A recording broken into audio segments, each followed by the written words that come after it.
Greetings Internet, and welcome back for another Oxleymations presentation. For today's video, this one's going to seem a little odd to y'all.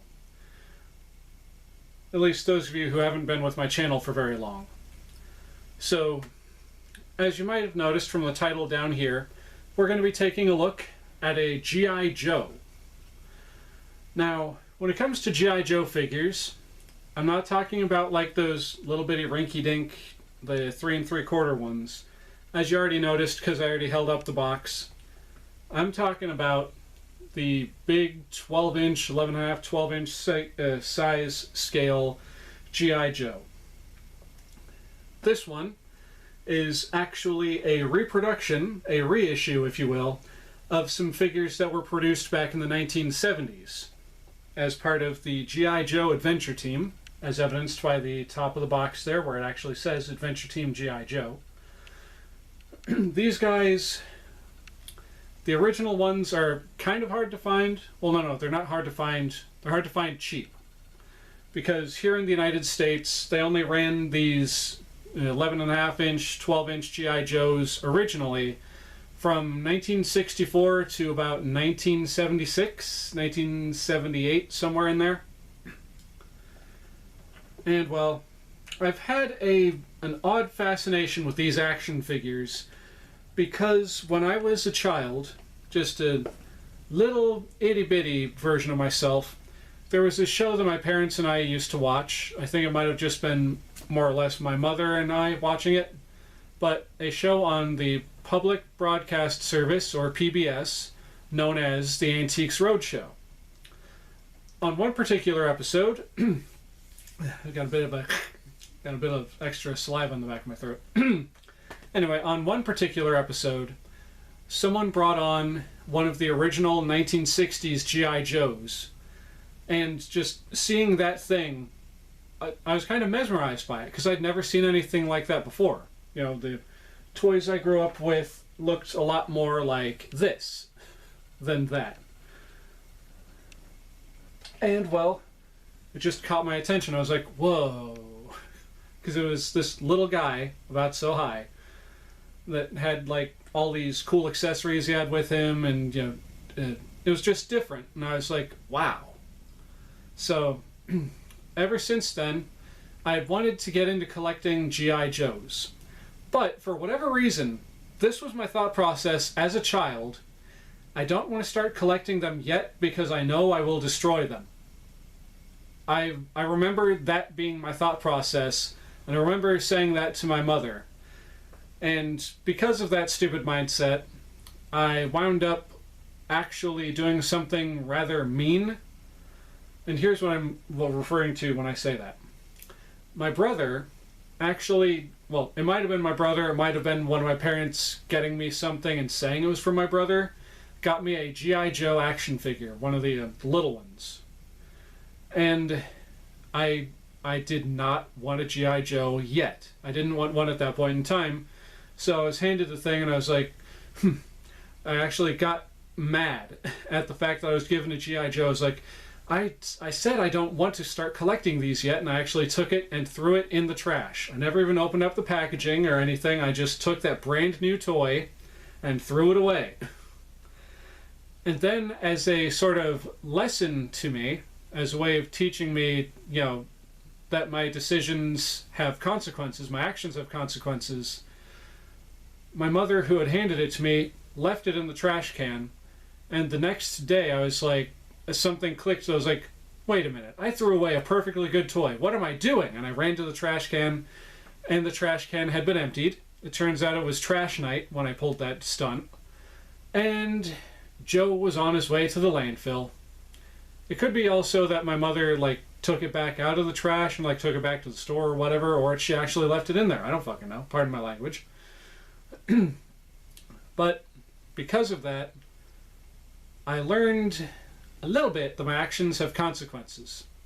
And I felt really bad about that one. But what can you do? You do things and you get called out for them. That's life. But anyway, Fast forward to years upon years upon years later, when I was in my later teens, where I decided that I was actually going to actively start collecting G.I. Joes. Like the big ones, pardon. Along with all the other random toy lines that I collected.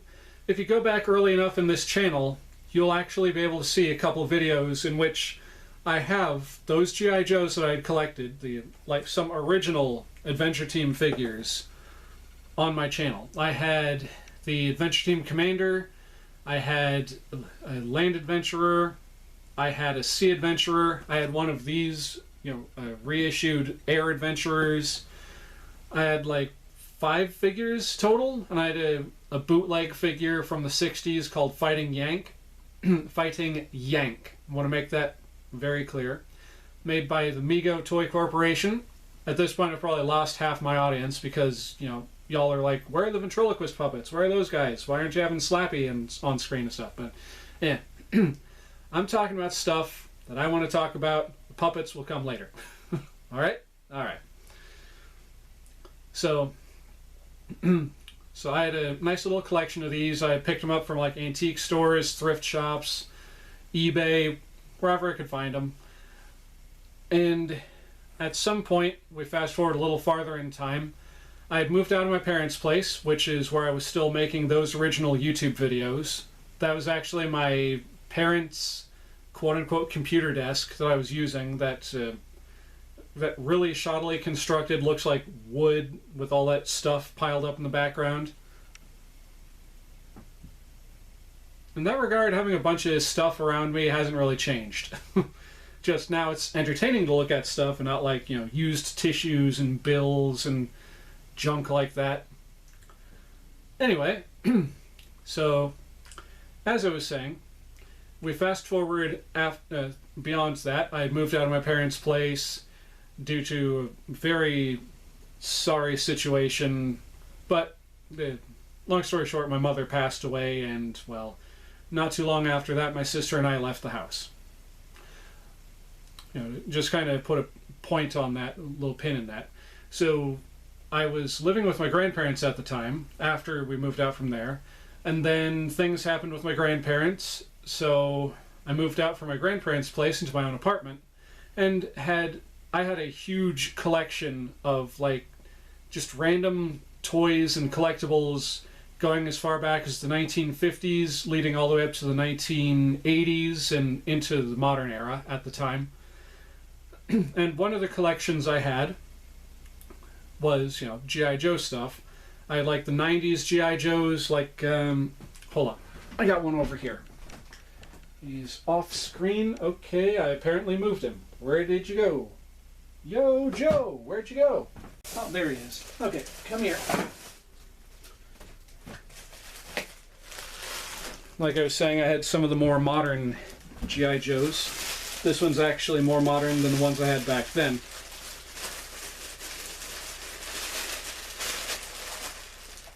I had Joes like this.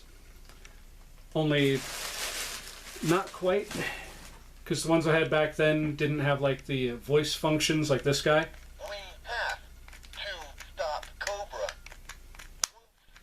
And for all. They were a little more primitive and had like a solid plastic head, whereas this guy has a rubber face on a mechanism that allows him to speak. But anyway, I had G.I. Joes like this growing up. So anyway, getting back to the actual topic of the video. Now when it comes to this particular G.I. Joe, this particular 2006 reissue, there was a bit of an issue. Because you see, this particular figure is supposed to be dressed in an orange jumpsuit, kind of like what this guy in the picture is wearing.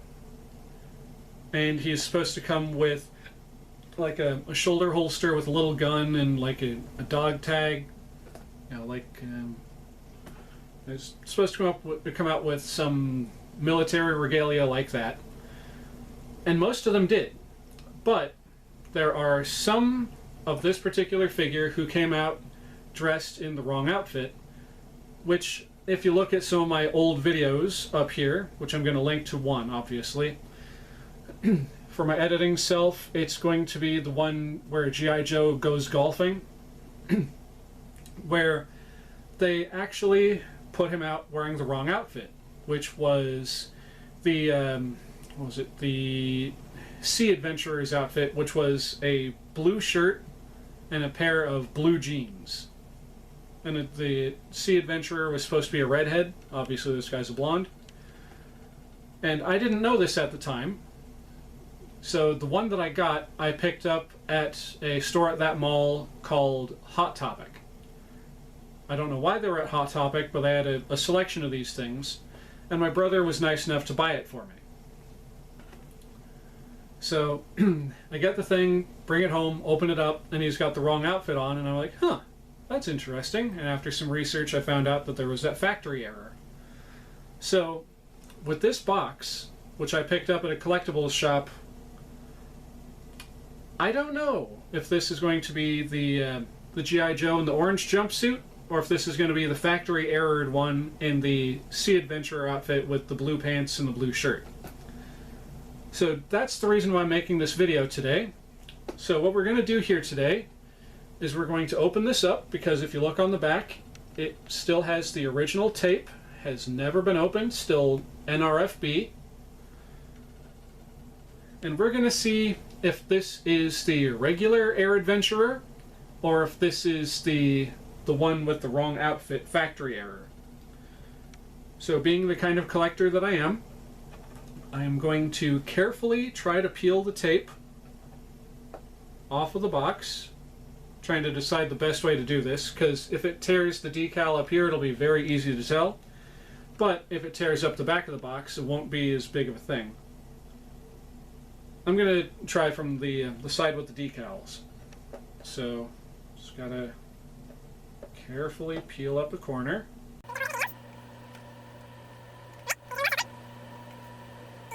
Ha!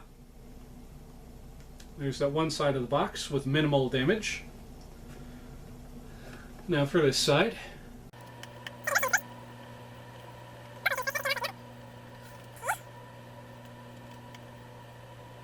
And for those collectors in the audience who are probably kicking themselves right now, like, why are you doing that? Leaving that in the box makes it worth more money.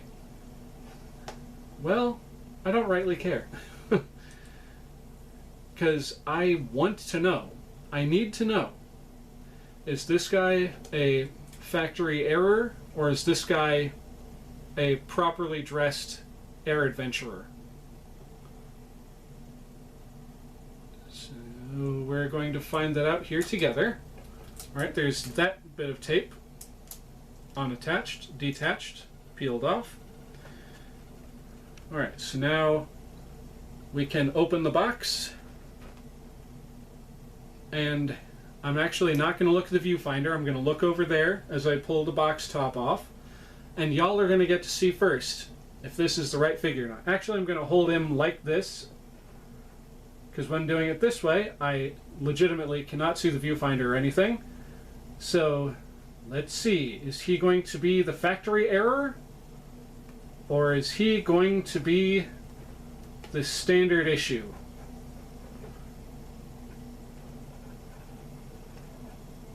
Da-da-da-dum. Well, which is he?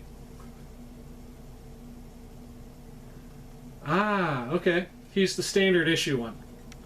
Cool. I was honestly kind of hoping he was going to be the error, because I think this guy looks better with the blue outfit. But what do I know? Alright, so this guy is a reproduction of the original 1960s G.I. Joes. Let's go ahead and get him out of the box. Now, originally, when they made these, Joe would not have been in one of these plastic things to keep him from rattling around. Whoops, a thing fell out. Okay, let's put him over there.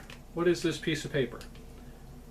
Oh, go where the action is. Join the G.I. Joe Collectors Club. Join the G.I. Joe Collectors Club. This is your opportunity to become a member of the G.I. Joe Collectors Club, so don't be left out and mail your membership coupon today. You can also join online at gijoeclub.com. It's easy to join, etc., etc., etc., etc. And then the back of it has the Adventure Team logo on it. Pretty nifty stuff in here. Let's see. It's got a whole fold-out pamphlet and everything.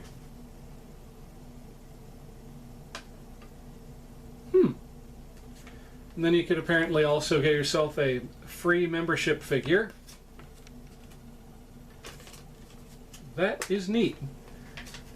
And if memory serves me correctly, the one that I got way back when, he didn't have this piece of paper with him.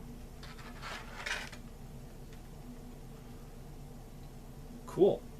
Alright, since we got the guy open, let's go ahead and actually get him out of the box.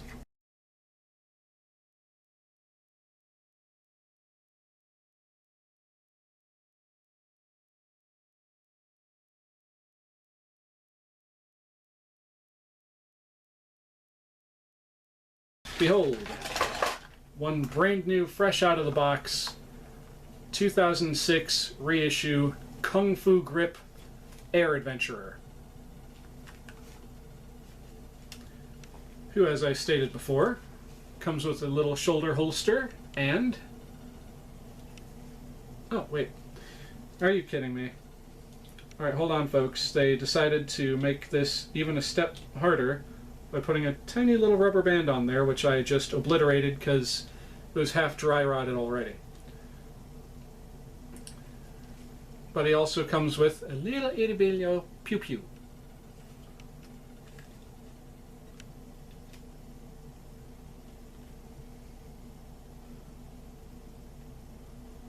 Wow. Okay, they put this silly thing like all over his shoulder holster and everything. But there we go.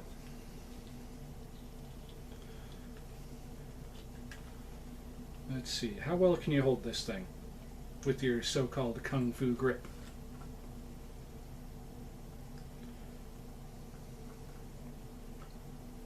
Come on, little man.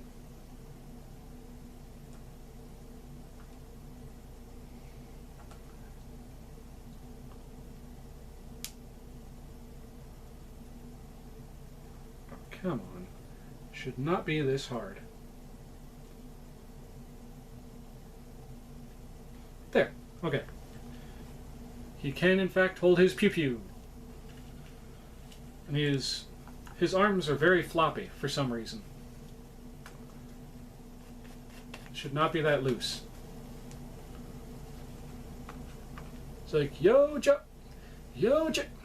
Karate chop. I'll give you a judo chop. Haha. Yo, Joe! Now let's see. He's also supposed to come with dog tags. Adventure Team dog tags at that. And it seems like it's on there, but the actual piece of plastic itself is like tucked up underneath his jacket. There we go. And ta-da! The G.I. Joe Adventure Team Air Adventurer from 2006. That, ladies and gentlemen, Joe here and I are going to wrap this up.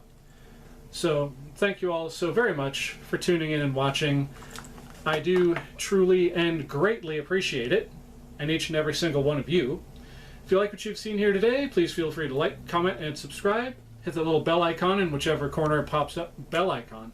Hit the little jack-o'-lantern in whichever corner it pops in on, so you can get yourself subscribed if you aren't already. You'll be glad you did. And feel free to share my videos with your friends if you think they'll like them.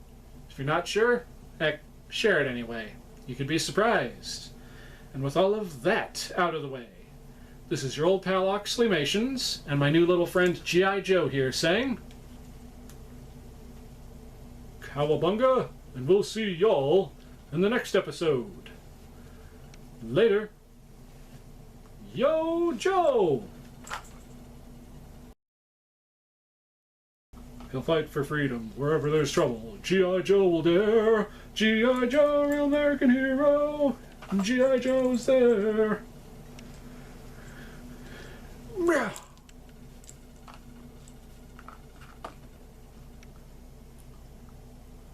Yo, Joe! Okay, that's enough.